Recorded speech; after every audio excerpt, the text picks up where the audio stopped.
Atenção! Vai começar agora uma teleaula de processos de fabricação do curso profissionalizante. Este módulo tem um total de 80 aulas. Hoje você vai assistir a teleaula número 14. Bons estudos!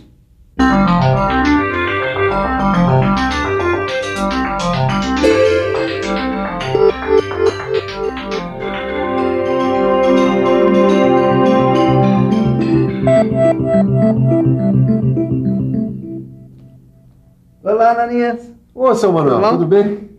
Eu trouxe aqui uma encomenda de umas peças para você fazer. Opa, isso é muito bom. Quanto mais trabalho, melhor.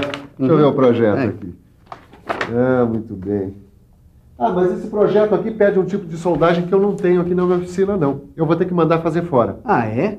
E que soldagem é essa que precisa aí? É a soldagem a arco elétrico pelo processo eletrodo revestido. Aqui na oficina eu só tenho a oxiacetilênica. Lembra do tipo de soldagem que nós vimos na última teleaula? Pois é, como você já deve ter percebido, hoje nós vamos estudar um outro tipo de soldagem, diferente da soldagem a gás. A teleaula de hoje vai tratar da soldagem a arco elétrico pelo processo eletrodo revestido. Hoje nós vamos aprender o que é soldagem pelo processo eletrodo revestido, como ela funciona, quais os equipamentos necessários para esse tipo de soldagem, quais as aplicações e quais os cuidados que você deve tomar ao unir peças usando esse processo de soldagem. E como é essa soldagem, Ananias? Ah, seu Manuel, esse é um dos processos de soldagem mais importantes e também é um dos processos mais usados na indústria. Ah, é? Eu não sabia disso, não. Puxa vida.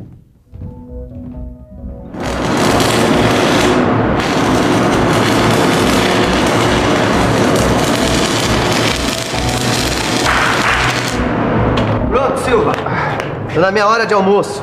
Podemos continuar com as aulas do método de soldagem. É legal. Afinal, eu quero virar um soldador. Tudo bem. Rapaz, essa aqui é a soldagem a arco elétrico pelo processo de eletrodo revestido. Esse é um dos mais importantes métodos de soldagem, porque é muito usado nos variados tipos de indústria metal-mecânica e metalúrgica. Arco elétrico? Mas afinal de contas, o que é esse tal de arco elétrico? Ah, bom, para entender o que é o arco elétrico, nós vamos ter que estudar uma outra coisa, a corrente elétrica. Você sabe que toda a matéria do universo é formada por átomos, e que esses átomos têm elétrons, que são partículas negativas que giram ao redor de um núcleo. Pois bem, a corrente elétrica se forma quando temos um movimento ordenado desses elétrons. Esse movimento pode se dar sempre no mesmo sentido, e aí a gente tem a corrente contínua. Ou ele pode acontecer ora num sentido, ora no outro. Aí aparece a corrente alternada, que é o tipo de corrente que a gente recebe em casa através das linhas de transmissão de energia elétrica. Bom, já vi então que a corrente elétrica é fundamental neste processo de soldagem, né? Ah, é mesmo.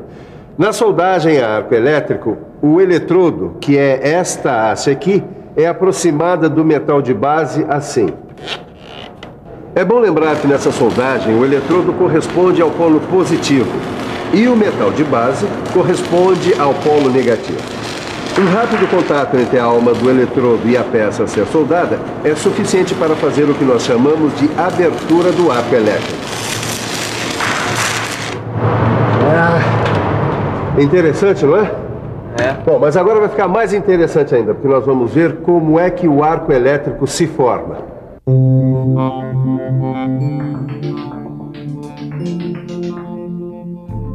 Este esquema representa a soldagem a arco elétrico. Aqui nós temos o eletrodo com carga positiva. Aqui embaixo está o metal de base com carga negativa. Quando aproximamos um do outro, os elétrons livres acelerados se chocam com átomos e moléculas. Esse choque e a alta temperatura dessa região ionizam o gás existente na coluna do arco, deixando-o eletricamente carregado neste espaço aqui. Aí pronto, está aberto o arco elétrico, que gera calor suficiente para fundir o metal de base e o eletrodo, criando a poça de fusão. Mas para que tudo isso aconteça, seu Manuel, você tem que ter o equipamento certo, que seja capaz de fornecer a tensão e a polaridade adequadas para cada tipo de trabalho que você for fazer. Como, por exemplo, o transformador retificador e o gerador. Esses aparelhos se encarregam de transformar a energia da rede de distribuição elétrica. Normalmente, a energia que chega às nossas casas tem grande tensão e baixa intensidade de corrente. Para a soldagem, a gente precisa justamente do contrário. E é isso que esses aparelhos fazem. Eles diminuem a tensão e aumentam a intensidade de corrente que chega pela rede de distribuição. Puxa, Ananias, você entende mesmo disso, hein? Eu não trabalho diretamente com esse tipo de soldagem, mas a gente que é do ramo, né? Precisa estar sempre bem informado. Olha aqui, seu Manuel. Normalmente a gente trabalha com corrente contínua, mas o tipo de corrente e a polaridade dependem do tipo de revestimento do eletrodo utilizado. Com a corrente contínua, a gente pode variar a polaridade, ou seja, nós podemos usar a polaridade direta, que é aquela em que a peça a ser soldada é o polo positivo e o eletrodo é o polo negativo, como a gente acabou de ver no esquema. Esse tipo de polaridade fornece mais calor à peça, permitindo a solda com maior penetração. Essa é uma soldagem com polaridade inversa. As principais diferenças entre as polaridades direta e inversa são as seguintes. Aqui, o metal de base é o polo negativo e o eletrodo é o polo positivo. Essa polaridade fornece mais calor ao eletrodo do que ao metal de base e serve para fazer cordões com menor penetração. Como você viu, o processo de soldagem por eletrodo revestido é muito interessante.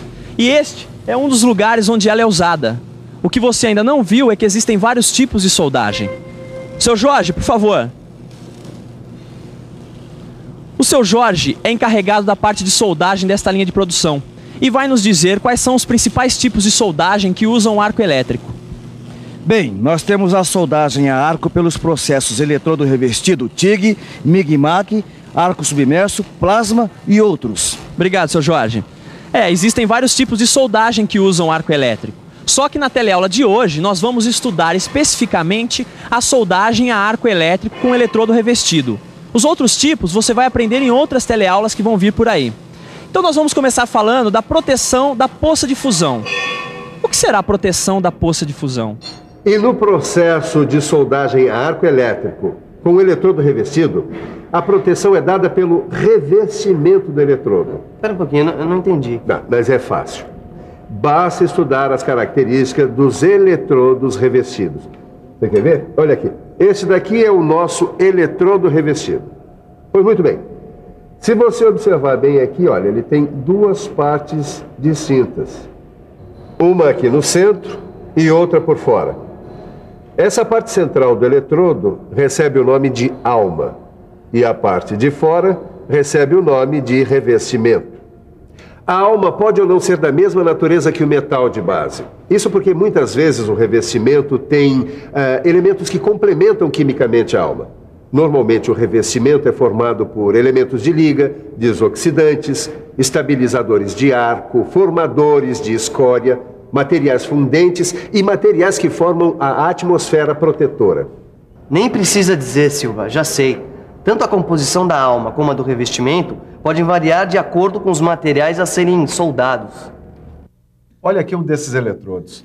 Além da proteção contra a contaminação com elementos da atmosfera, o revestimento tem outras funções, como reduzir a velocidade de solidificação do metal fundido através da escória, facilitar a abertura do arco e estabilizá-lo, facilitar a soldagem em diversas posições e etc. Mas você tem que escolher o eletrodo certo para o tipo de trabalho que você vai executar. E como saber qual é o eletrodo certo? Mas isso é fácil, porque eles já vêm classificados através de um conjunto de algarismos e letras. O primeiro E é de eletrodo. Os dois primeiros algarismos indicam o limite mínimo de resistência à tração que o metal de solda permite. Esses dois primeiros algarismos devem ser multiplicados por 1000. Essa resistência deve ser expressa em PSI, que é a sigla para a unidade de medida de pressão, equivalente a 1 libra-força por polegada quadrada.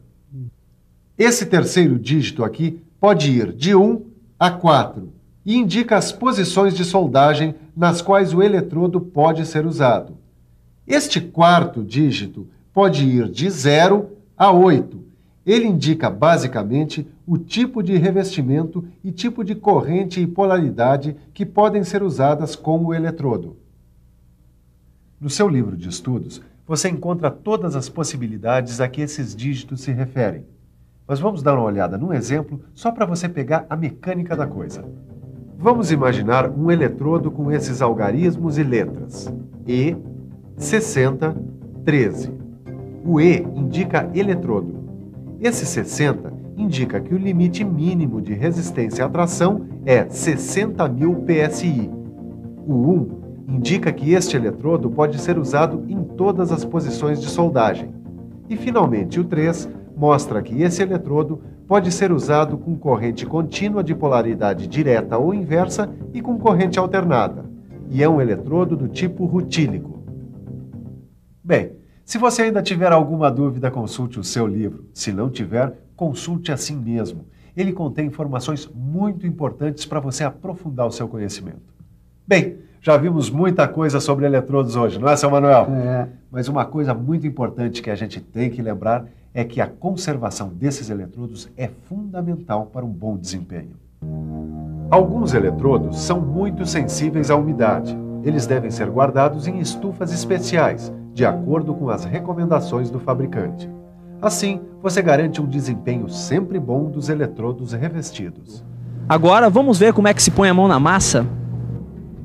Primeiro é preciso se lembrar do equipamento de segurança. As luvas, avental, máscara protetora, touca, perneira, mangote e botas de segurança. São itens fabricados com materiais leves e isolantes que protegem a pele de queimaduras e os olhos da ação dos raios luminosos gerados no processo de soldagem. Agora é a vez do equipamento de soldagem. A fonte de energia, que como você já sabe, pode ser um gerador ou um transformador retificador, ou ainda um transformador. O porta-eletrodo, que prende o eletrodo e o energiza, o grampo de retorno, que é preso à peça a ser soldada, ou a tampa condutora da mesa sobre a qual está a peça. Ele faz a função de polo positivo ou negativo, dependendo da polaridade em que se está trabalhando. Aí é só começar a soldar. Depois de feito o cordão, o soldador usa a picadeira, um tipo de martelo para retirar a escória.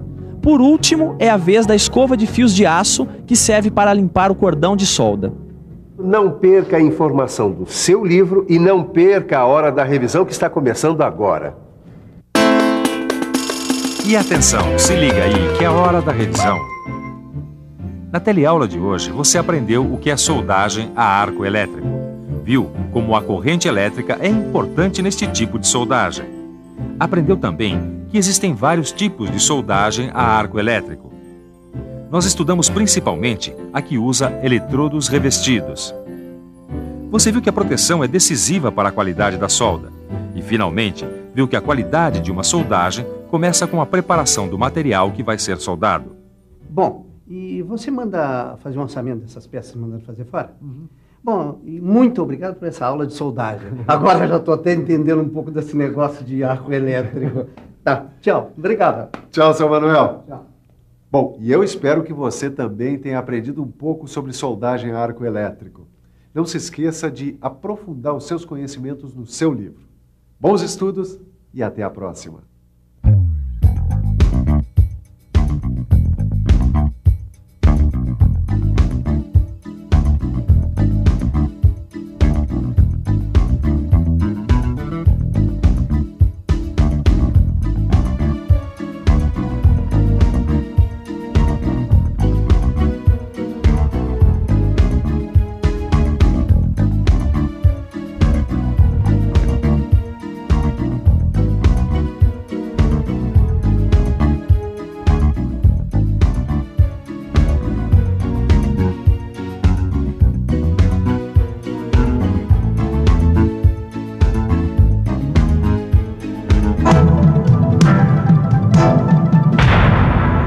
Telecurso 2000, um programa de educação do Sistema Fiesp e da Fundação Roberto Marinho.